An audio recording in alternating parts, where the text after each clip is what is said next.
Today I want to talk about the idea of structure on an intermediate level. How do you bring structure to the point where you can hit something, a punch bag or an object? And to understand this, again, we want to think about two really key conceptual ideas. One is this very ancient Taoist idea that the way is not far from the people, it's just our expectation of the way that keeps us separate from it. That's such a profound idea, and if you kind of think about that, it opens up so many doorways. What it does is it stops you appointing these overblown expectations about what things are, and it suddenly brings them back down to earth, and you say, it's just that. You know, maybe a Shaolin monk's punch is just a punch. If you can do horse dance and punch correctly, it's just exactly the same as a Shaolin monk's punch. When you realise that, it opens the gate to achieving realistic skill. Whereas, as Wang Shengjai himself said, like, if you torment yourself with this idea of immortal flying swordsman, you'll never achieve that because it can't be achieved. And secondly, the idea that's implied in that concept of the way not being far from the people. And this is the idea that what we're looking for in most cases is really simple things, things that are so simple that we just overlooked them, and we just thought, well, it must be so much more than that, you know. Well, like, in fact, in many ways, we want it to be so much more. So this Wang Shengjai again himself talks about this idea of how this is kind of interconnected with. Well, he talks about Buddhism and Taoism, and we can kind of bring that maybe a little bit more.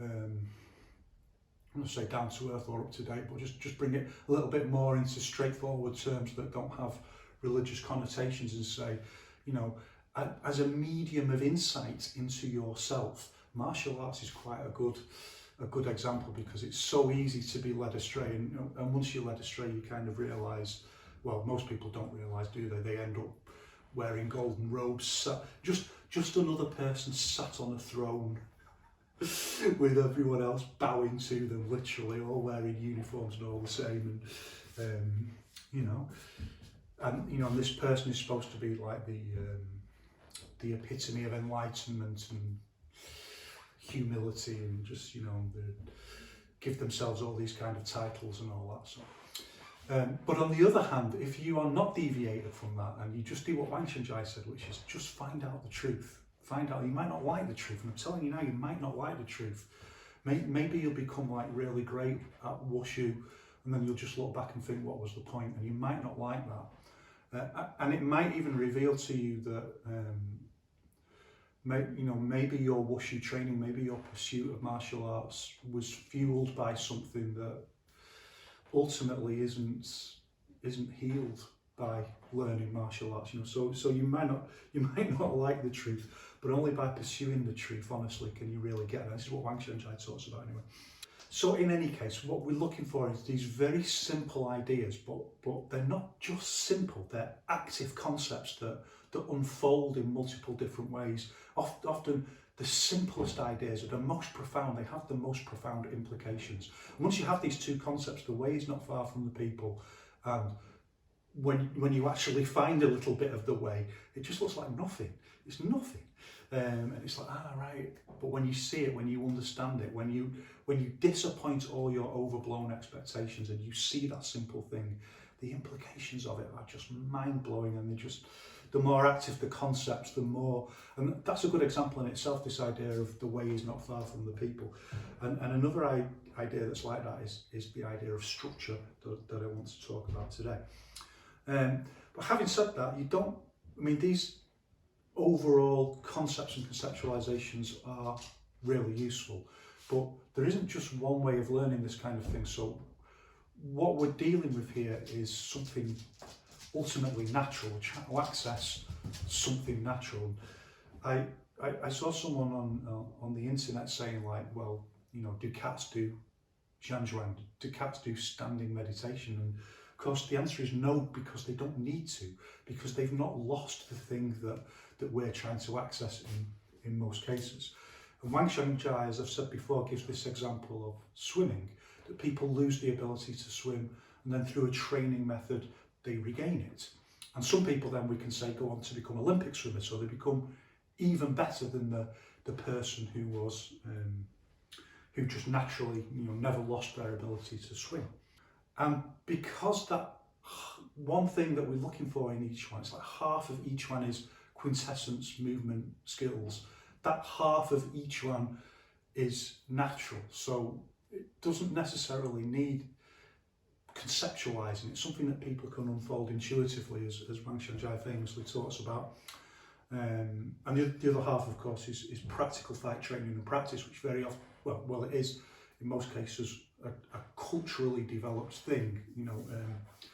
For example, high levels of wrestling skill, that's not just going to come intuitively in most cases. Some of the abilities that help you use it will, but or let's just say, because this is the overarching concept, that it's very, very useful if people give you new ideas that mean you don't have to reinvent the wheel, you don't have to intuit everything all over again.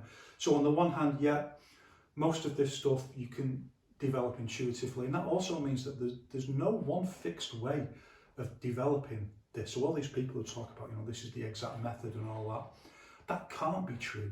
If it's natural and intuitive, then there's multiple different ways, probably infinite. There's many ways as there are people, really, because every way of doing it is kind of unique in itself.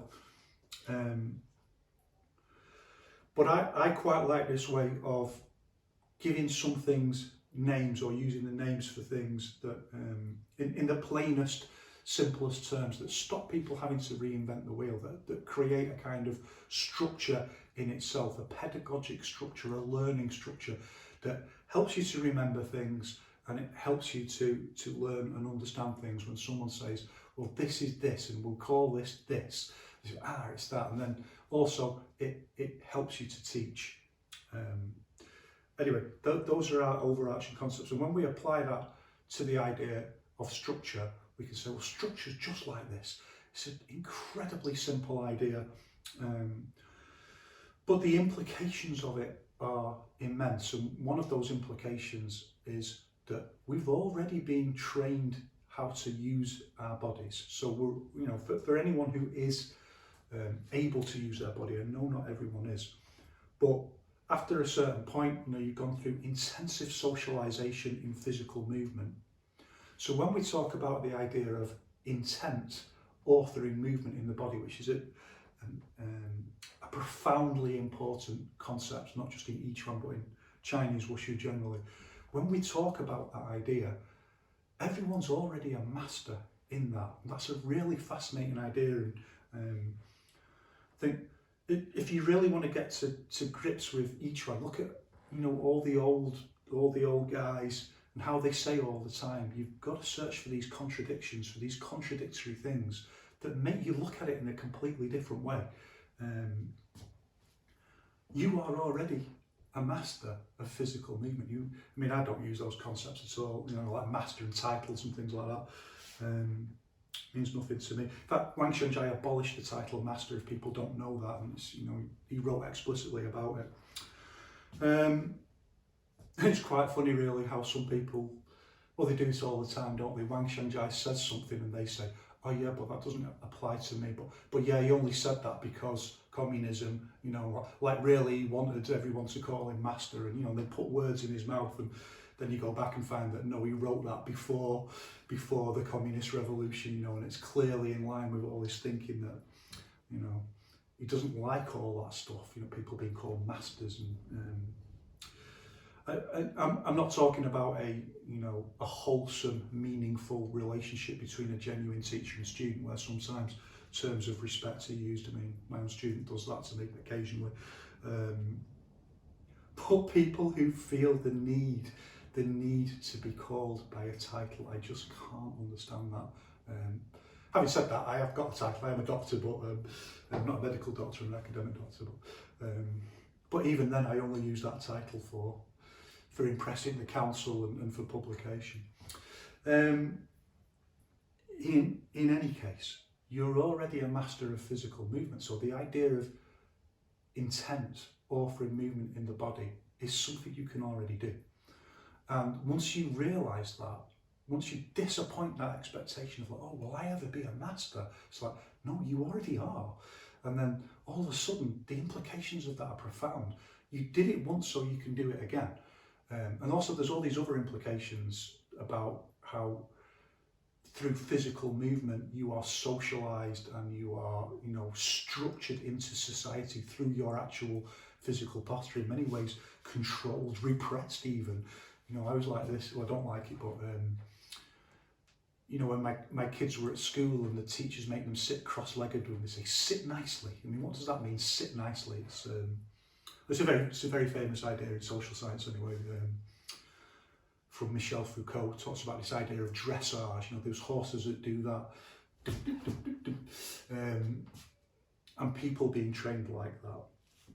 Now, if we have that idea that we already mastered this skill once, then we can do it again.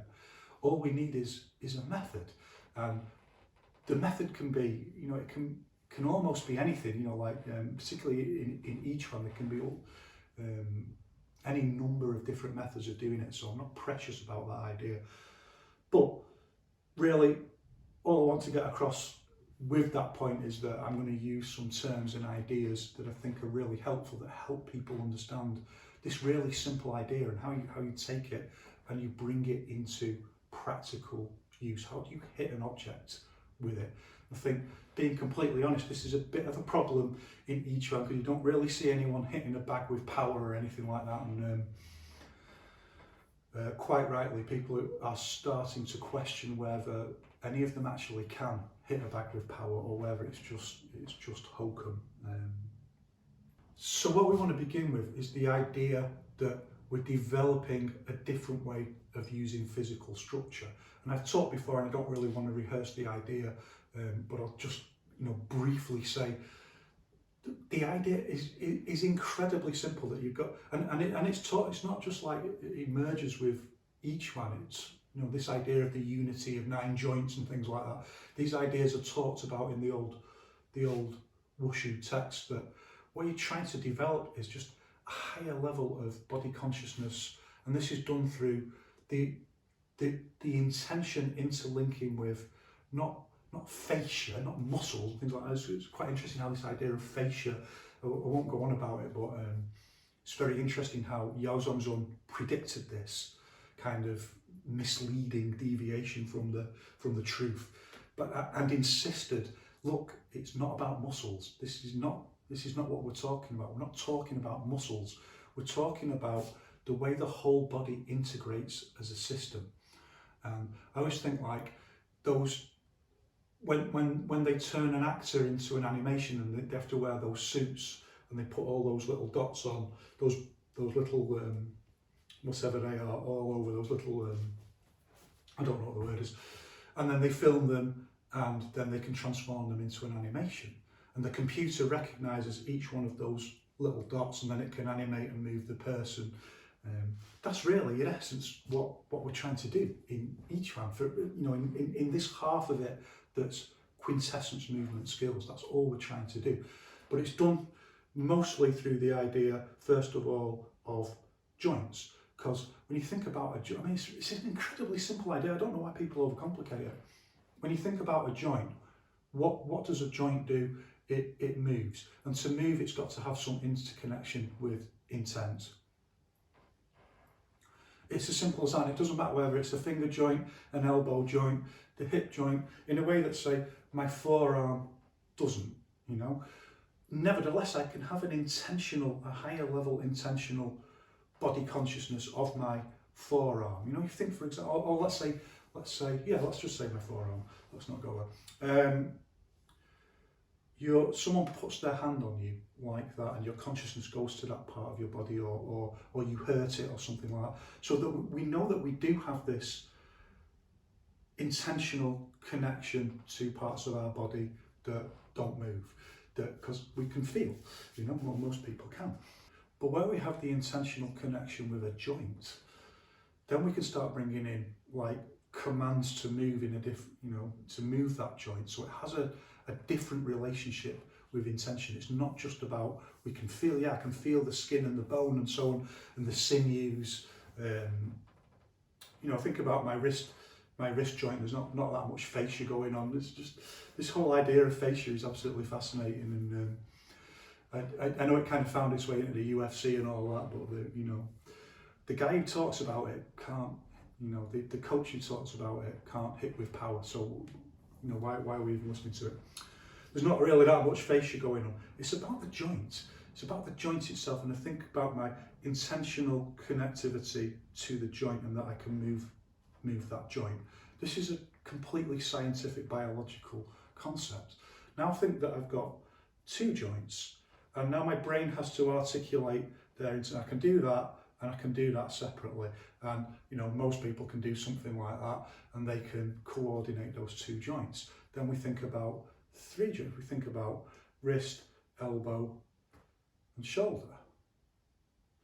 Now we've got to coordinate three joints, and then we think about the same on the other side: wrist, elbow, shoulder, and then we think about coordinating all of them together as one whole movement. And this is what we call an intentional arc. That this is how we learn the system. It's one really useful way of learning this system.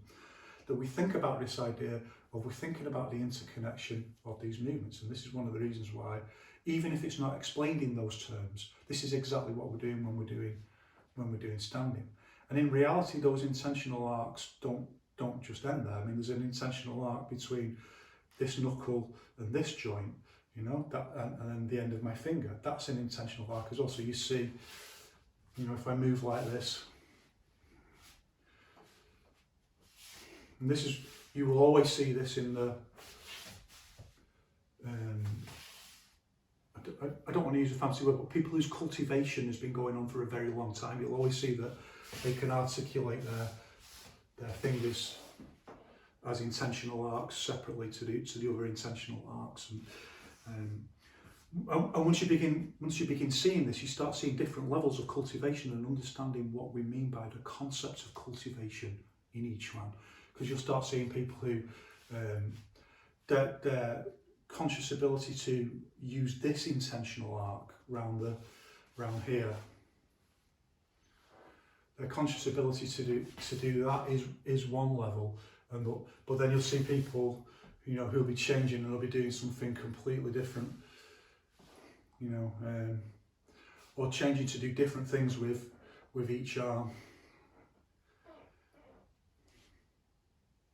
This is a different level of cultivation, that you start seeing how disconnected can these elements of the intentional arc be while still maintaining this overall whole body connectivity. Again, it's a contradiction that you can see that it's a lot of, we recognise, Wang Xinjia uses this idea, it's very much like a dancer, it's like a body popper or something like that. That it's interconnected into a whole movement, but nevertheless, with a higher level of cultivation, you start seeing the higher levels of independence between different connections of joints that are nevertheless still integrated into the whole. So we begin with this, we begin with standing, and we begin by focusing on our hands. Not everyone agrees with that. Yu Yong-Nian, for example, says begin by thinking about the feet, but it's a whole other story. We begin by focusing on this intentional arc because we're so used to using our hands. That's, we're a tool-using species. We already have a higher level of intent linked into our hands, and then we can begin to, as we get the feeling, we begin to develop a higher level of, it's not just proprioception, but body consciousness of the interconnection of this intentional arc. And you will see, for example, at higher levels of cultivation, when you see videos of Yao Zongzong standing, he's never still, he's never just dead still, he's always just playing with the micro movement. And one of the reasons for that people don't get, and a lot of people don't understand, is that standing doesn't like download something into you. It's not like downloading chi or something like that. And it's not. And again, Yao Zongzong talks about this idea. It's astonishing to me to hear. You don't really hear anyone from China saying this. It's always like their Western students who somehow just I don't know what it is. I mean, I could hazard a few guesses, but anyway, they contradict completely the teaching of Yao Zongzong. Even those people were supposed to be descended from him, so-called. Yao Zhangzong says explicitly, like, it's not about volume, it's not about how much, it's not about how much you do, it's not about doing it for hours and hours on end. So all these people who say, oh yeah, you know, I do 4 hours, I was doing 4 hours a day for 3 years, and then all of a sudden, like, I could do this, and it's just, unsurprisingly, those people will never, like, you know, they'll post that all over Facebook, but they'll never post a video of them actually doing anything, you know, that looks remotely like practical fight ability. And I don't think that takes too much working out why that is. But Yao Zhangzong makes it clear that what we're talking about is like developing an ability. And Wang Shangjai himself, so these people who say, like, you know, do standing for, you know, 2 hours every day for 2 years, and then you'll begin to feel, you know, like, well, why is it then that Wang Shangjai says explicitly that you'll start feeling benefits within 10 days? And that's because you're just developing this structural way of moving, a different structural way of moving. It's an ability, it's not something downloading into you. You're just building this, you start building this body consciousness, first of all, of this intentional arc in this area around the shoulders and the arms, and that's where you begin. And some people can get that a lot quicker than others, is the truth. So you can't put anything on it like, you know, you need to do 2 hours a day for 5 years and stuff like that. In many cases, that could be completely pointless. In fact, someone could pretty much just have it. Like, maybe they just, I mean, the issue, okay, there's two issues. There's one, like, one is that people could be able to use structural movement very quickly in fight application, and I've seen it happen. So when that happens, we should always flow with that, and we should always be using fight application to contextualize our training anyway. The other issue is that, I'm not sure there is any way around this, but that by the time you are a socialized human being, even if you're doing each one from being very young, nevertheless, you're still within society, you're still being counter-socialized all the time, physically, I mean, like into physical ideologies. Even if you're like, you know, the Yao brothers, and you're training in each one from being a young age, you still also got to go to work, and there's still certain ways of standing and moving at work that you've got to adhere to in society. And we very often don't notice or account for that as training, that we are being trained to move in a particular way, and that's an immense force that inflicts upon us a physical ideology. And it doesn't matter what country you come from or what ideology you live under, there's always going to be this. Just think about, you know, not to get too sociological, how should, according to the rules of a particular society, how should a man move? How should a woman move? You know, where does this come from? It's, you know, it's ideologically inculcated into people. And to counter that is very difficult, and we don't see that because we don't see how immense it is. We don't see how immense that influence is. So to challenge that by using what we call cultivation, which means developing a much higher, finer grained level of using the interconnection between our joints to create a holistic movement, that can be developed, you know, into ever finer grained skills. I suppose there is a limit, but well, I'm certainly not at the limit.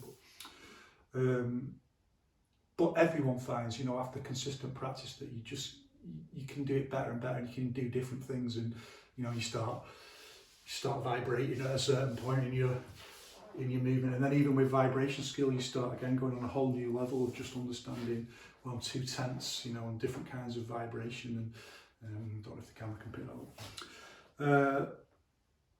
It's something people are always fascinated with when they train with me in person. It's like, oh my God, you vibrate. It's like, yeah, it's actually not that hard. It just kicks in at a certain point. So there's these ever finer grained levels of cultivation of whole body interconnectivity. And then once we've started to interconnect our intention, and that's not, again, the way is not far from the people. Let's not over-appoint expectations about what's going on here and what these terms mean. Just our intention, you know, it's just our intention. It's nothing magical. It's magical because it's so simple. I mean, what could be more magical in many ways than a human being's intention? Look at what it's achieved, it's unbelievable. But on the other hand, it's so simple, it's just such a simple concept. Our intention interconnects with this collection of joints, and then as our body consciousness becomes more complex. Wang Xianjia tried to get this across with some diagrams and some quite obscure concepts, but once we get this, let's say this intentional arc on the inside here, after a certain point then we also feel that there's one on the outside of the arms as well, so, and then we're integrating the two, so our sense of body consciousness begins to expand a little bit, and it's quite interesting, I think, more so when we begin to feel it. Just it's not just about feeling. It's like being conscious of your own body in a way that, you know, when your lover puts their hand on your arm and you feel your arm in a different way. So we have this ability. It's completely natural.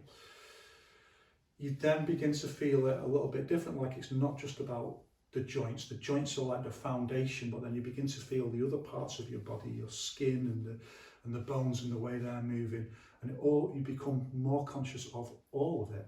And then that begins to extend into this arc, the back, arcs on the side, and really these are just a useful training conceit that we use to understand this idea. And eventually your intent is able to calculate all of these working together as one holistic whole, and that's the way you build it. This is just a story, by the way, of Yao Zong's training with Wang Xianjia. Like Wang Xianjia, for whatever reason, could just get it. Or Yao Zong's talks about this idea that Wang Xianjia could just get it, and he didn't need any kind of mechanisms or ideas like this, but Yao Zong's couldn't. So we had to develop these ideas of thinking about it in different ways. Well, I'll just focus on this, you know, I'll just focus on this area first, and then I'll think about this, and building it bit by bit. And that's when we went from the genius who could just get it to trying to create a pedagogy, a way of teaching that other people can use to get it. And like I say, there isn't just one way of doing that. There's different ways of doing that. So that's our rough overview of how we begin to develop structure, and begins to explain a little bit about why we do standing.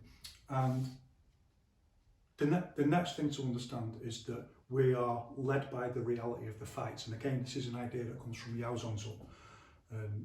Yao Zong's says, what are we doing in each one, right? Fight training. We're doing fight training, and forget everyone else who's talking about you know, health benefits and spirituality and stuff like that. Those are all things that flow from the central truth of fight training. And it's not just about being boorishly obsessed with violence. It's about the honest pedagogy of the training. If you're not led by fight training, then there's nothing to guide. There's nothing to say, for example, well, why not just do, you know, a breakdancer can move with whole body connectivity. It's not a very good breakdance. So why not just leave it at that? We'll just do breakdancing. But if you think about it like that, well, you know, a breakdancer might be fit, but they can't fight. They're not training to fight. To go from a breakdancer's whole body connectivity to being able to apply it, being able to hit something, then there has to be fight training, the reality of the fight as the overall thing, and that's like a conceptual pedagogy. You've got to be able to say, well, you know, I can move like this, but then, well, you know, how do I hit something from this? And from that point, that guides you, and you start saying, well, you know, let's say first of all, well, you need to make a fist, and then you've got to think about how to make a fist, and then you've got to think about, well, okay, so unlike a breakdancer, what I want to do is transmit force, maximum amount of force to a particular point. A breakdancer doesn't need to do that. So you have to then start thinking about, well, what's the ideal kind of interaction of tension and relaxation in my body that allows me to use speed, but also not to be floppy, you know, so I need to tense up a little bit, and that's gonna restrict speed a little bit. So, you know, how do I make those compromises? And you've got to think then about, well, how do I, you know, root from the floor? How do I push up off the floor to add power, and so on? So the reality of fight training then begins to structure your whole body movement, quintessence movement skills that you've been developing. It begins to structure them. It's the gravity that begins to reformulate your quintessence movement skills into something that's practical for a specific purpose, in this case fight training. And that's why each one is this dialectical interaction between quintessence movement skills and fight training and practice. And these are ancient and really don't change, and these are modern and are always changing and being upgraded and updated, and there's a dialectical interaction between the two. And if you work like that, then you can get the method right, and you can achieve something. So from there we begin thinking about the correct level of relaxation and the correct level of tension in our body. And we use the reality of the fight because we want to think about things like what happens if some force comes in. You know, I don't want to be too floppy, I don't want to be too stiff, and Wang Xingzai talks about this idea of you know, square energy being too brittle. So I don't want my arm too straight. Like, it's a simple idea. My arm's too straight and it's too stiff and it gets hit. That's too brittle. It's not going to absorb force. But I want to be able to suddenly, you know, move with fast twitch power, which is, you know, the other kind of concept that we're adding into our mix as a quintessence movement skill. So I don't want to be too tense. I want to be able to just. But even so, at the point when I hit, I want the appropriate amount of relaxation and tension. So we begin playing and developing what we call a dynamic structure. And the nature of the exact nature of the movement quality is something you've got to feel. You know, this is kinetic knowledge. It's knowledge that you've got to feel physically. But what we do practically is begin to extend our standing and our and begin to use our ability to interconnect with these intentional arcs, with these interconnections of joints on a more sophisticated level, to create dynamic structures where we begin to move. And we can begin very simply, and again, there's no fixed way of doing it. You could just begin to move randomly with no, you know, abstractly, as long as the movement quality skill is there. There's no reason why you shouldn't do that.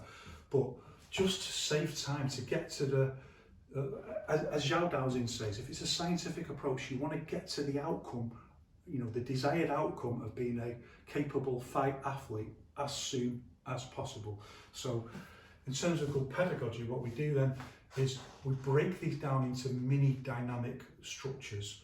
So for example, just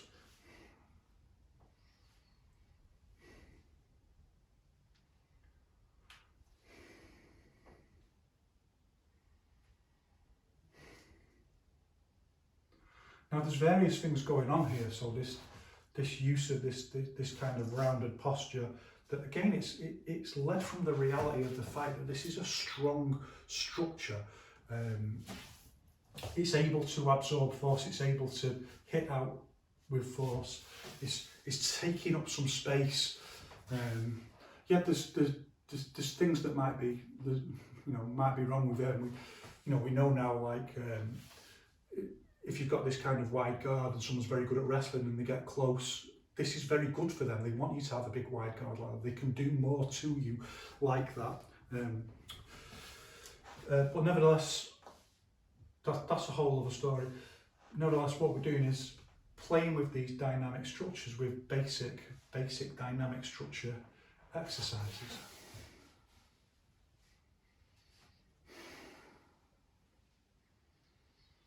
And we can slow them right down.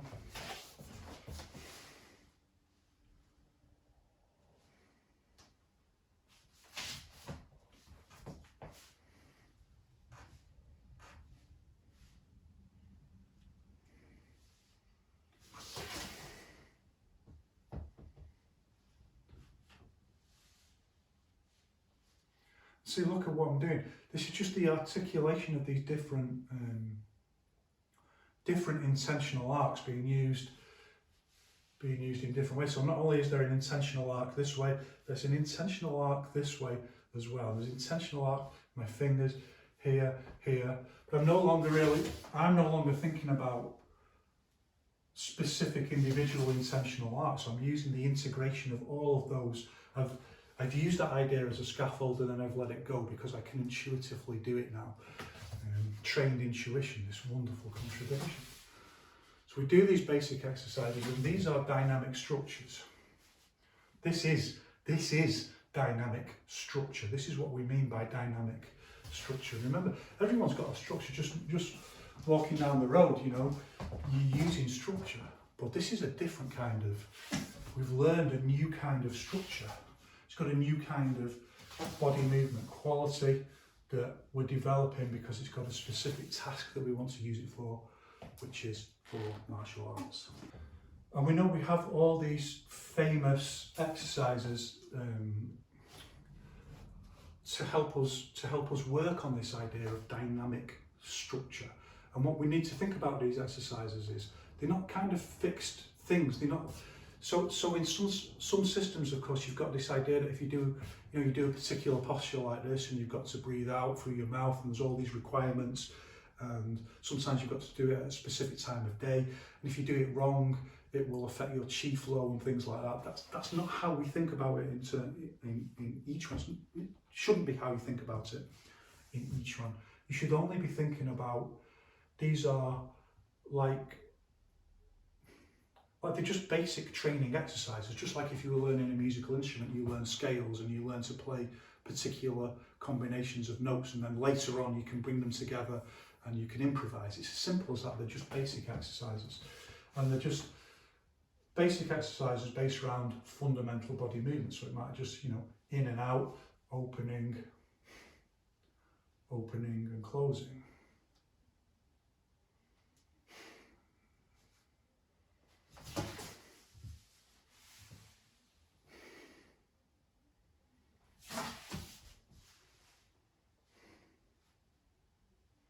It's always very nice just to revisit these, you know, really basic movements. Confucius said, like, it's very rewarding to always go back and look at your basics again every so often.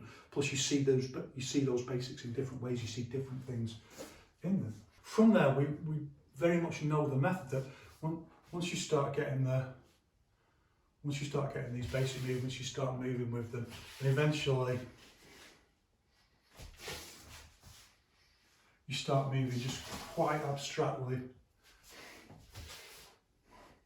And sometimes it's like the movements of animals, particularly crane, because we can do these wing-like movements. And the reason we do that, I mean, there's this interlink with the ancient animal frolics in China and so on, these ideas, but the reason we can do things like change into animal movements and things like that is it's just a kind of pedagogy. It just gives the brain a bit of an instruction to form these abstract movements in a particular way. So it's just a different kind of movement of intent. But it can be completely abstract because all we're trying to do is develop this particular kind of movement quality at first.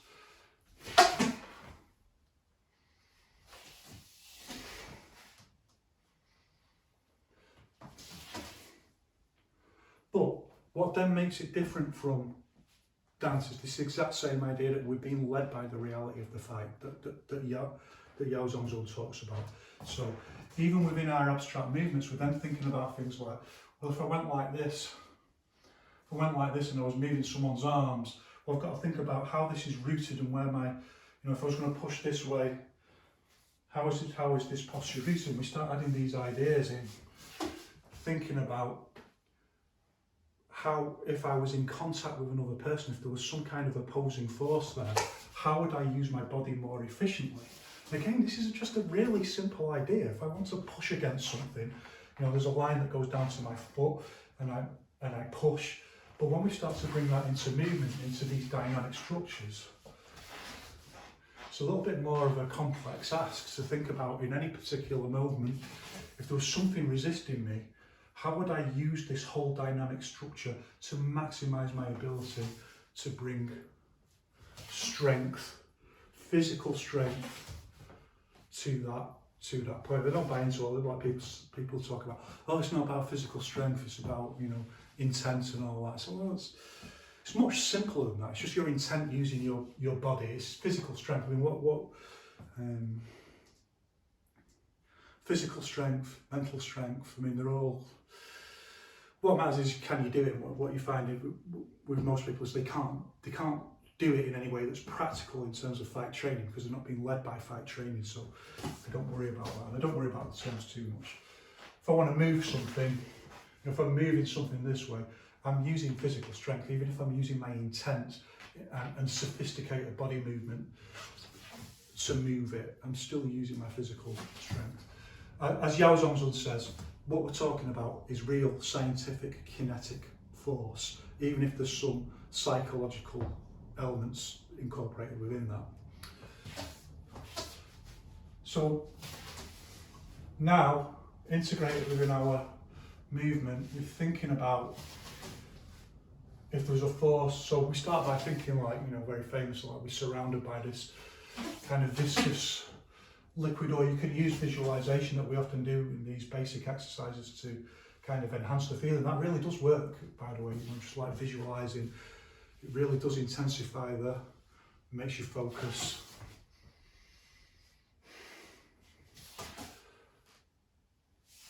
And we have these, we can play with this abstract dynamic structure, but nevertheless at the back of our minds it's got this idea that we're thinking about, well, how do we use force how do we use physical strength to move someone? And this ties in with, there's two things then that we want to develop in terms of our bringing it into martial arts ability.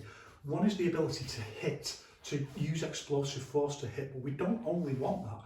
We also want the ability to use what in Tai Chi Chuan is called guiding force.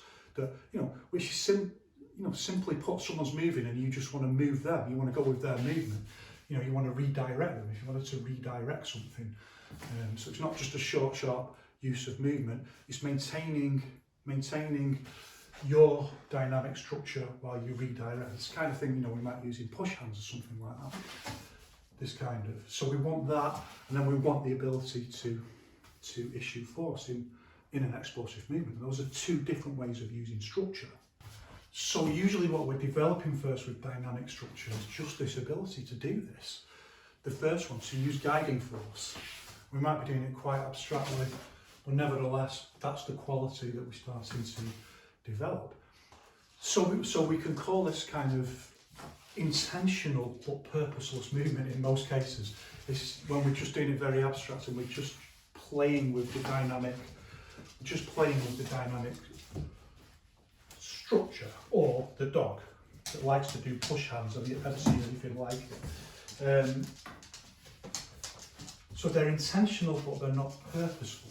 So then as we're being led by the reality of the fight, we begin to start doing something else. It doesn't even have to be fight-based at first. So within the abstract, we start introducing purposeful movement. So usually those exercises are the exercises that we start doing in our basic intentional movement training. They begin to appear in our abstract genre, in our kind of free play like dance. You start seeing them bring them in. It's inevitable that you would do that because you've been practicing them. These are our first kind of purposeful movements. But then we begin, and this is part of the dialectical process where you're doing fight training and you're doing other intentional movement training. But we begin to think about the realities of the fight again, and that begins to guide our purposeful movements. So these purposeful movements begin to form out of the flow, and then all of a sudden we're thinking about, you know, blocking, something like that, or parry, or hit,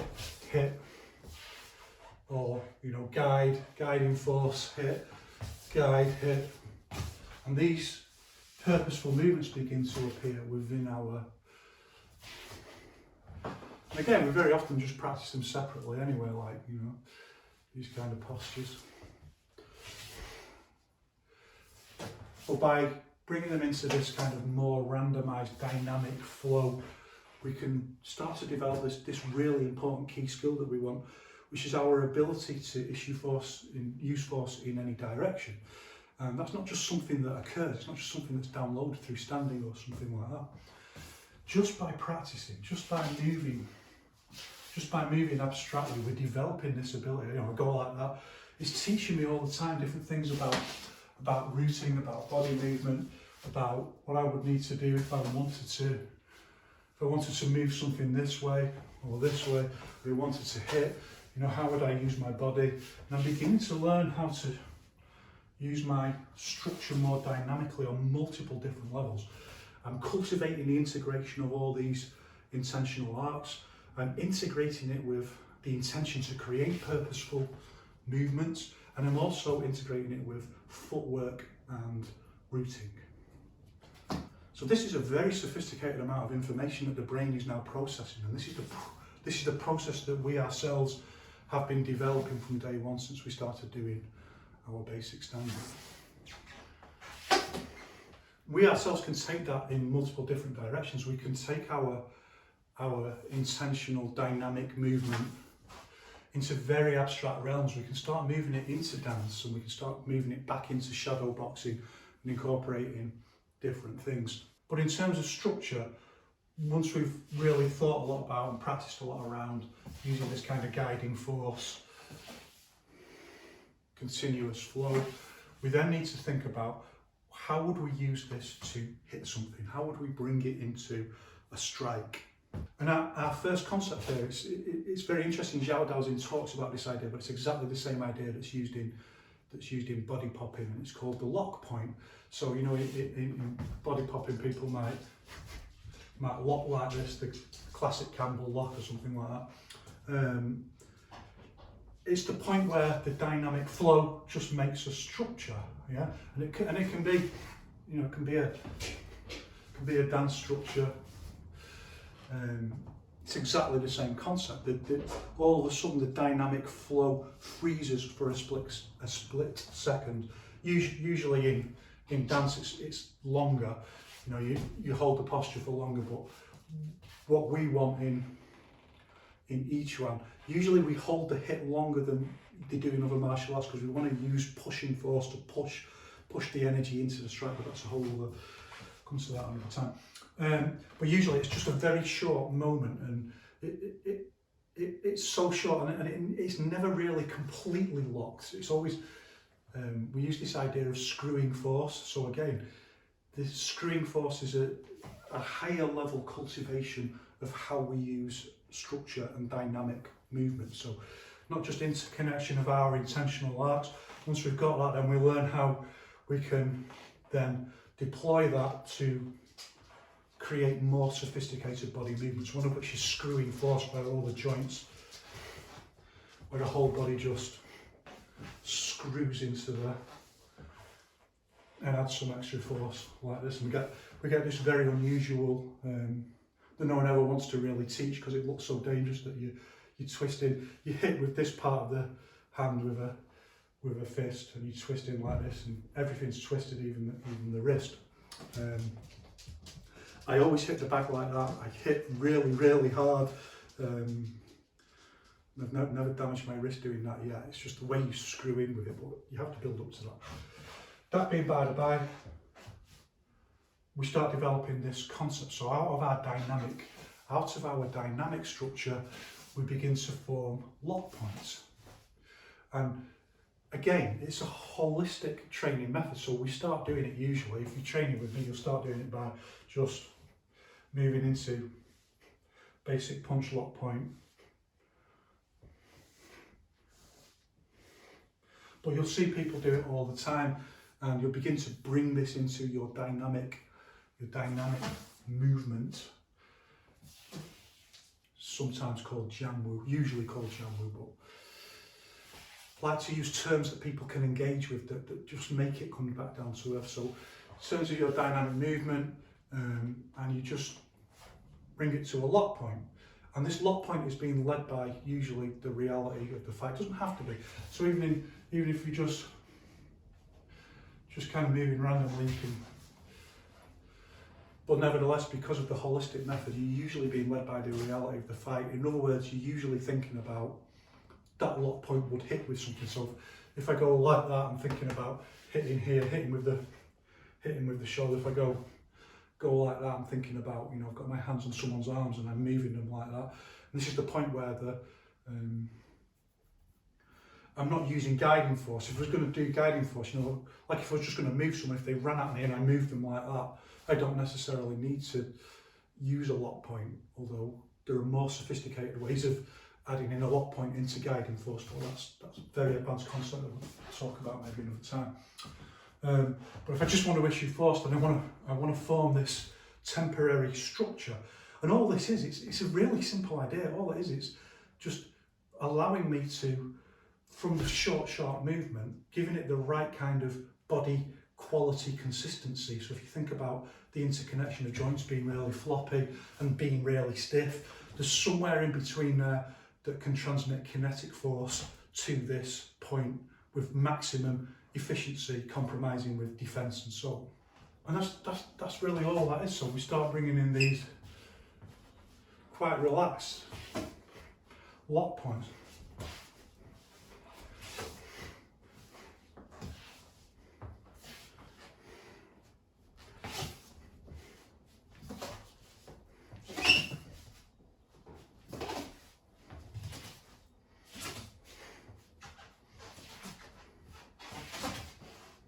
Now, no one's saying that this is not like, I mean, I know you see those demos where someone, a 90-year-old does that and someone goes flying. That's all fake. This is just a training method that begins to teach you the ability to form these lock points. And again, you're going to have to cultivate this. You're going to have to build it so you can do it with power.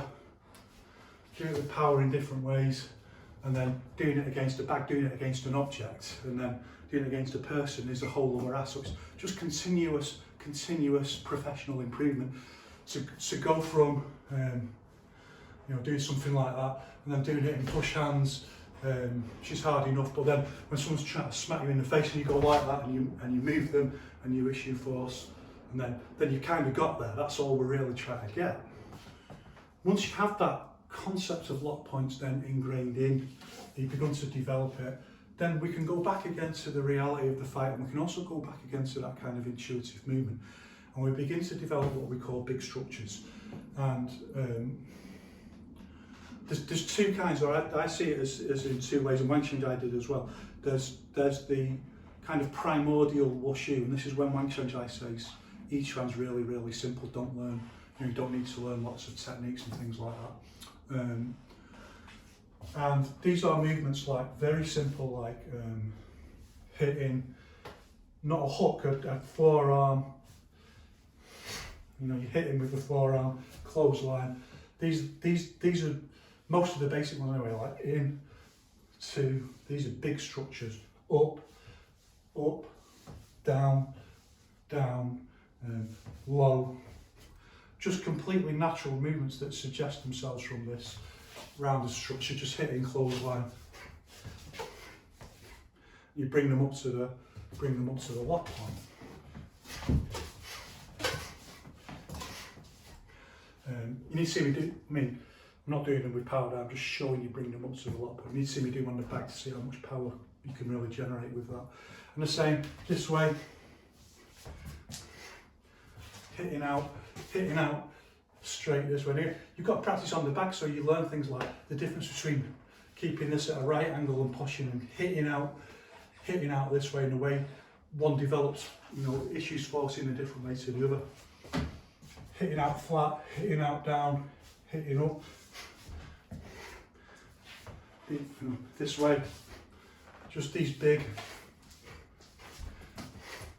very, you can see where Nanchuan Southern boxing kind of comes from with this. Just completely natural movements. Hit with the shoulder, hit back with the shoulder this way, hips this way, this way. These are just our completely natural big structure movements that we can be to.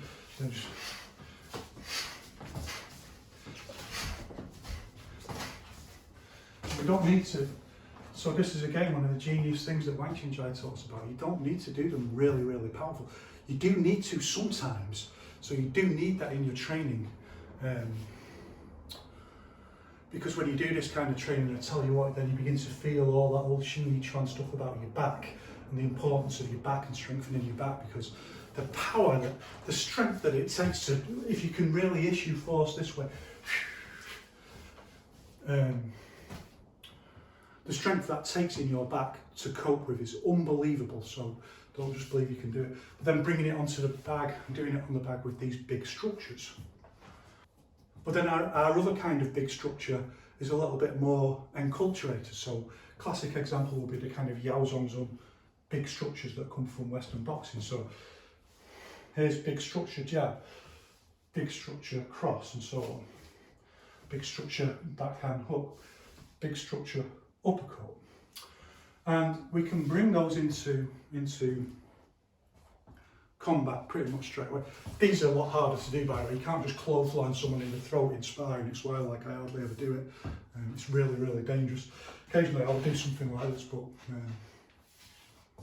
it's genuinely too dangerous just to do like that into someone's throat, obviously. And it's quite hard to do it into the chest because their arms in the way and stuff like that. So generally speaking, you don't want to do that. But these kind of big structure jab, crosses, hooks, uppercuts, and overhands and things like that, you can see me doing time and time again in sparring. These are big structures. So once we've got to that point, we've started now to be able to bring these concepts into actual practical use. We can use big structures for fighting. We can hit someone with a big structure hook, and then if we get a little bit more advanced, we can step and use big structures and boom, boom. These singular big structures. But what's really useful about this, and we begin to see now the difference between, one of the key differences between Yiquan and Western boxing, is that these big structures set up other structures. So there's lots of complex things around structure, and I'm going to talk about some of the basics today. I'm going to talk about some of the basics. But one of the key important basics is, let's say for example we do this big structure jab, and it's very different. It's not like leaning in like this. It's, look, everything opens, twisting force. Now I'm set up for the cross.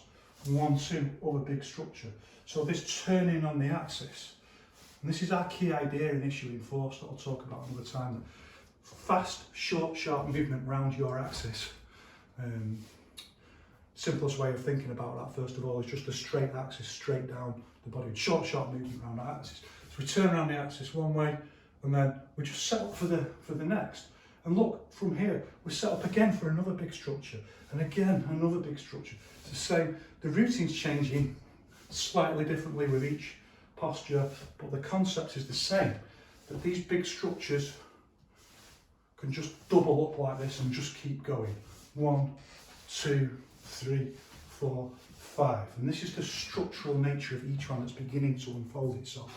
And it's one of the compromises within each one that we don't have to do it all the time, but we're compromising speed for power. So it's obviously a lot faster to keep things tight than it is to go 1, 2, 3, 4, 5. Although you can get pretty fast with that, and if you're hitting someone, it doesn't make that much difference if they're not able to cope with it anyway. But we're sacrificing speed for power, so these big movements, but authored by what is actually just quite a small movement in effect, like short, sharp movement of the body to add power into the force. That's something we need to talk about another time. But once we have that, we'll soon realise that's not enough. Using these big structures, even if we use these big structural setups, that's not enough. There's always other things that we need to do. We need to be more adaptive, and we need to have more skills. So one of the very important things we need is the ability to use shorter structures to follow the same principles but also generate force and combinations that are faster. And what we need for that is something that we call a shimmy. When you do that, a shimmy is quite where you want to go. So really we're creating smaller structures based on the same idea. but we're not fully extending. 1, 2, 3, we're 1, 2, 3. And to compensate here, what we want to do is use very short, sharp, powerful movement to create this power from these shimmying movements. But look, it's still maintaining exactly the same structural principles that we were talking about before. But these are what we call half structures. So if this is a full big structure, then 1, 2, if I go from here, 1, 2, straight, these are half structures. So I'm keeping my hand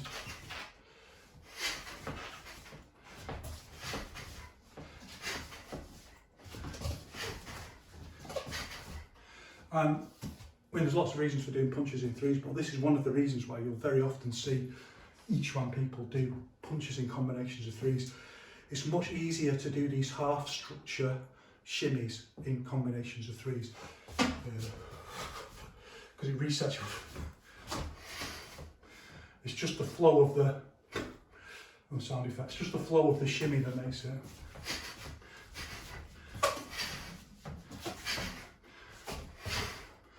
And it's also much harder to do if you use those big primordial wushu. So like,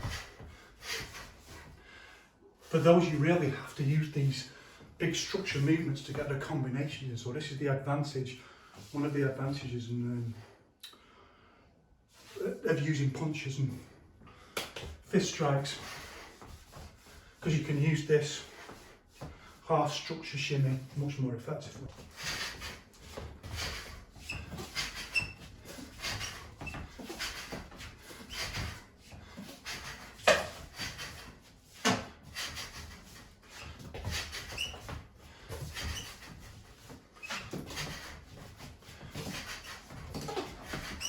And that's really that's quintessence movement principle skills. And then from within that, or married with that, you can bring in your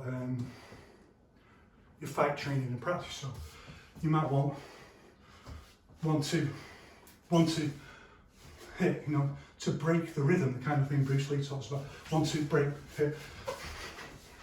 Adding in your defensive skills and footwork to then go in with that. And so you bring your quintessence movement skills into a relationship with fight training and practice to add in, to use this structural thing, then to add in. I mean, it could be as simple as thinking about, well, how do you deal with different kinds of styles and different kinds of fighters, but you don't lose your quintessence movement skills.